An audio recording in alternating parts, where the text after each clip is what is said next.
Many things in Islam that are clear, with evidence, logical, speaks to the logic. And then there are some things that you just can't really define a reason for. You can't explain. And you're just told that's just the way it is. So is that the right answer? Or is there some deeper meaning behind it? You see, Allah also revealed some of this wisdom in the story of Musa and Khidr. Because while Musa was with Khidr, Khidr was doing things that Musa thought was nonsense. He's wrecking these people's boats.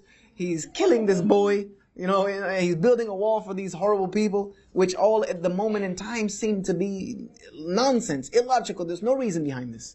And then later on, Khidr explained to him that he was saving these people's vessel. He was preventing this child from growing up and being misguided and being a fitna towards his parents. And if a child dies, he's going to Jannah anyway.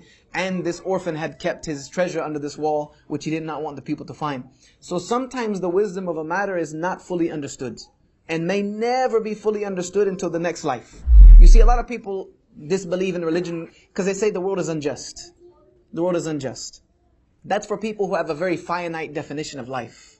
That life is from birth to death. That's it. If that's your concept of life, you're right. The world is an unjust place. There's a rooftop, go save yourself from it. You know what I mean? This is reality. There's nothing for you here anymore. If you're not rich and wealthy and have power and the elite and part of the 1% that own 99% of the world, you're done. But for those of us who believe in the next life, which is the eternal life, the life to come, we believe that this world is completely just. Completely just. Because a person who was a tyrant, who seemed to have gotten away with a life of ignominy and tyranny and bloodshed and murder, people think he got away with it. No, he didn't get away with it. He actually is worse off than had he been punished here in this life. Because he will have to deal with the next life, which is a punishment you can't endure. This is why as a Muslim, we'd rather, if the hardships that come on us, we should be thankful for them sometimes because they are a relief of sin. They're a relief of sin. I would rather deal with it here than there. So the world is just. It is, but the human mind is very limited. You understand? Allah subhanahu wa ta'ala says, human being, you've been given very, very little knowledge. So we might not see it at that moment.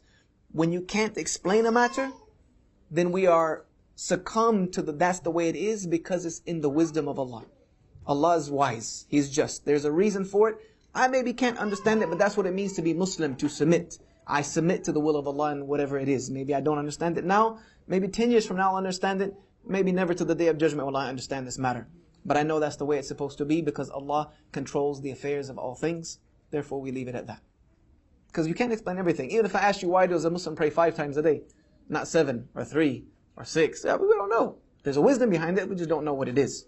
So there's some things that are like that.